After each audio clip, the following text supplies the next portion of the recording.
We're talented in the area of our giftedness. In this session, I want to talk to you about embracing your gifts. Chad, what qualifies you to do this work? It's a question that I'm asked quite often in my business. And while I'm tempted to respond that I've got an MBA, or that I've worked with over 180 entrepreneurs in the past 20 years, or that I've helped business owners create literally millions of dollars of additional profit in their business, the fact of the matter is that while each of those things adds credence to my resume, they're not what qualifies me to do this type of work.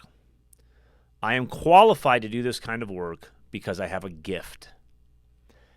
And I believe that we are talented in the areas of our giftedness. So today, as you're listening to this, I'm 48 years old. That means when I started coaching, I was 28-ish years old, 29 years old. Okay, I was a baby, right? But I will tell you that the advice that I give today is nearly identical to the advice that I've been giving for each of the preceding 20 or 21 years. Okay? The beauty of age the older that we get, others seem to think that we're now smarter, wiser, more able. My bald head helps this, the gray hair helps this, the wrinkles help this, right? Certainly we have more experience, but are we truly any smarter, any wiser, or more able? The advice that I give now at 48 years old is essentially the same advice that I gave when I was 28 years old and started coaching. So how can this be, right? So here's what I believe. I believe that we are endowed with certain gifts when we are created. And through growth and practice, we may hone and enhance these gifts, but they are there at the beginning. Okay, so think about it. The things you're good at today, while they're more than likely tempered by your experience, are essentially the same things that you were good at 10 or 20 years ago. These are your gifts. Everyone has some sort or sorts of innate gift or gifts. You may not think that you're particularly gifted, but if you take a closer look at yourself, you will discover that there is some skill or ability that you possess in more abundance than others. Sure, there may be someone out there who is even better at the particular ability that you're very good at, but that's not the point, okay? You also have an increased ability in this area relative to your other skills and aptitudes. Maybe you're a better athlete than you are a musician, or maybe you're a better artist than you are a mathematician. But if you really look at it, you know where you're gifted and where you're not. Now, our gifts are born into us, I believe. But the expression of these gifts comes out as what we call a talent. For example, you may be gifted at expressing things through beautiful words, but your talent may be writing those words in such a way that others can see the beauty that you see. The gift is innate, but the talent is what allows you to express the gift. So as I see it, there are 5 essential elements to a gift. The first is that your gift gives you purpose. It is the answer to the why or the what's the point question that you ask. So if we continue with this example of writing, it's the answer to why do you write? Number 2, it's unique to you. And it confirms your purpose. Your gift is unique to you and confirms your purpose. This is unlike skill, where anyone can learn to write and even learn to write well. Someone with a gift in communication applied to writing will be able to not only write well, but to communicate a message so that people feel the same things that they feel when they're writing it. Typing a technically correct sentence is considered writing. But without the gift of communication, it doesn't reach the audience in the same way. The third element of a gift is that we do it unconsciously and effortlessly. We can never explain to others how we do it. We just do it. Okay? It brings energy and passion to our skills, our talents, and our career. It's why we do what we do. So we do it unconsciously and we do it effortlessly. The fourth thing is we can't teach it. How many times have you been asked, hey, how do you do this? Okay? Well, if it's truly a gift, you likely won't be able to answer that question, nor will you likely be able to break it down into a process for someone to understand. When I coach other coaches or spend time with other coaches in coaching, and they try to ask me how I do things, it's very challenging for me to annotate step by step just what it is that I do. I can't teach it. There's just some things in me that are innate. And the fifth quality of a gift is that it brings you joy. So regardless of the results or the outcome, like wealth or success, just living your gifts brings you joy and fulfillment. So one of the clues to figuring out what your gift or gifts are is determining whether what you're doing is something that you're passionate about and would do for free. If so, there's chances that you found a gift. So 5 things. Number 1, it gives you purpose. It's unique. Number 2, it's unique to you and confirms that purpose. Number 3, you do it unconsciously and effortlessly. Number 4, you can't teach it. And number 5, it brings you absolute joy. So it's very often difficult to differentiate between gift and talent, but the biggest difference is that gift is used throughout our life, not just in one area and one skill. Gift is apart from functionality. It's apart from skill. It can't be learned, it can't be taught, and it doesn't need development.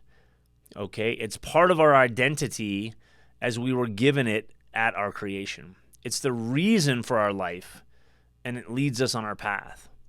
Sometimes we have difficulty putting it into words, but we know it when we use it. Giftedness is the unique way in which you function. It's the inborn core strengths and natural motivation you instinctively and consistently use to do things that you find satisfying and productive. Your giftedness is not just what you can do, but what you were born to do, what you enjoy doing, and what you do well. Let me say that again. Your giftedness is not just what you can do, but what you were born to do, you enjoy doing, and you do well. So, what can we do to embrace and express our talents instead of trying to make excuses for them or justify them through some application of experience? Here are 7 ways I believe you can learn to harness and express your gifts, and I'll cover them again at the end like I always do. Number 1, resist the urge to justify. Wayne Dyer is a wonderful thinker, famous for intention, and he's famous for this quote: "What others think of me is none of my business." I love that quote, right? We often feel the need to justify our actions, like everyone outside is watching and forming judgments. And here's the truth, they often are. But justifying or attempting to justify does nothing to prove to ourselves or to others that we should or shouldn't be doing something. By resisting the urge to justify, we're simply making the statement that this is who I am, I'm not certain why, and it doesn't really matter. The second way that we can embrace and express these talents is to act on our intuition. Trusting your intuition is the ultimate act of embracing your gifts. I've talked about this in other videos. I've written articles about it. I use it in my coaching. Intuition is your immediate understanding of something. There's no need to think it over to get another opinion. You just know. So by learning not to just trust this understanding, but in fact to act upon this understanding, we're honoring our gifts and enhancing their power. So number 2, act on your intuition. Number 3 is to enhance your awareness. It is super challenging to figure out the areas of our giftedness on our own, right? When we use our giftedness, we don't think about using it, we just use it. So you don't need to notice that you're using it. You don't even ever do that. It doesn't seem remarkable to you. Indeed, you wouldn't think of doing life any other way.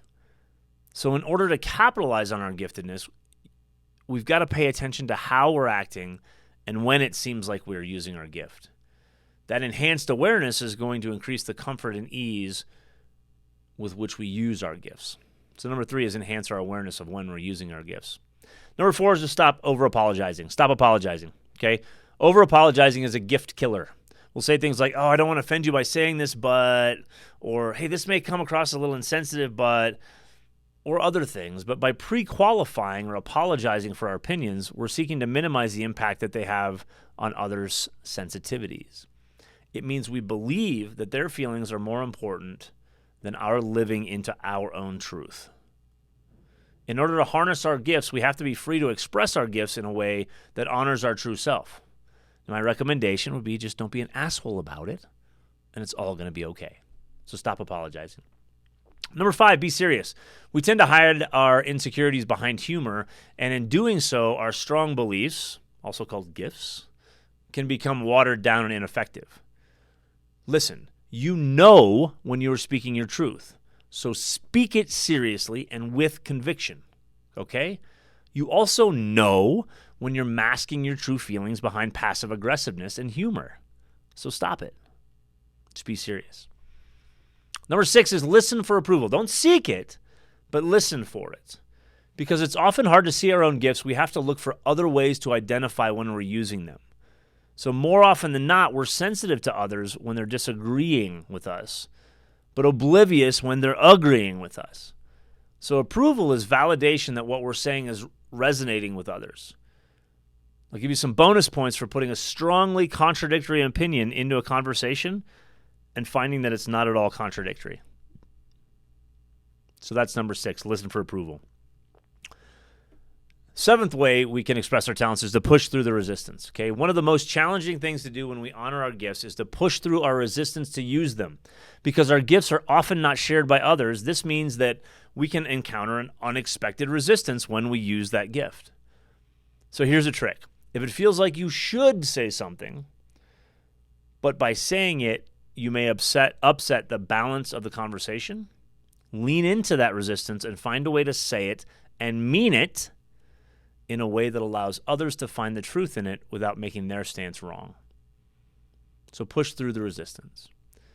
So those are the 7 things we can do to express our talents instead of trying to make excuses for them. Number 1, resist the urge to justify. Number 2, act on your intuition.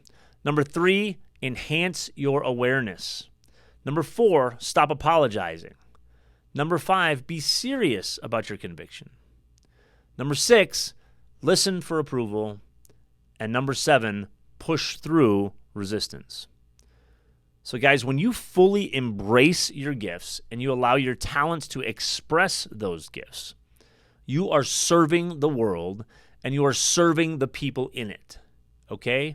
So by trusting your gifts and not allowing your own self-consciousness or others' lack of understanding to derail you from your purpose, you can most effectively become the person that you've always known you could be. That's it for today. I hope you enjoyed it. Talk to you soon.